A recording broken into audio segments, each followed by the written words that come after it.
Hello everyone, I am Kaunik Dev. 2025 Netajinagar day college से graduation pass out करी। तो देन आमार प्रथम থেকেই मेडिकल रिप्रेजेंटेटिव हওয়ার इच्छा छिलो, किन्तु कोथा दिए कोर्स करब, कोथाय कोर्स कराटा ठीक होबे सेटा निये एकटु डाउट छिलो। तो आमार एकटा दादार थ्रू आमी एनडिएवर इन्स्टिट्यूटेर ब्यापारे जानते पारी। तो देन आमी सेखाने कथा बोली, सेखाने जয়েন करी, 3 मान्थेर कोर्स कमप्लीट करी। किन्तु एक्चुअली प्रथम डाउट छिलो जे आमी प्लेसमेंट पाबो किना, देन आरो जेगुलो ठीकठाक होबे किना। बाट माने টোটালটাই আমি ডিফারেন্ট যেরকম ভেবেছিলাম একদমই না। এনডিএভার ইনস্টিটিউট আমাকে অনেক সাপোর্ট করে, অনেক হেল্পফুল ইনস্টিটিউটে সব স্যার ম্যামরা। তো আমি 3 মান্থের কোর্স কমপ্লিট করার পর ফার্স্ট ইন্টারভিউ গ্লেনমার্ক ফার্মাসিউটিক্যালে দিই। তো সেখানে আমার সিলেক্ট হয়, নেক্সট উইক দিয়ে জয়নিং।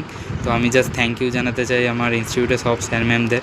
তো আর যারা গ্র্যাজুয়েশন কমপ্লিট করেছো, কেরিয়ার নিয়ে সিরিয়াস, মেডিকেল রিপ্রেজেন্টেটিভ হওয়ার ইচ্ছা, তো তাদের আমি অবশ্যই রেকমেন্ড করব মেডিকেল রিপ্রেজেন্টেটিভ হওয়ার জন্য। বেস্ট ইনস্টিটিউট এনডিএভার ইনস্টিটিউট, একবার ওখানে তোমরা কথা বলো, তো নিশ্চয়ই তোমরা ওখানে অনেক হেল্প পাবে, অনেক কেরিয়ারে অনেক হেল্পফুল, তোমরা অনেক সাপোর্ট করবে স্যার ম্যামরা।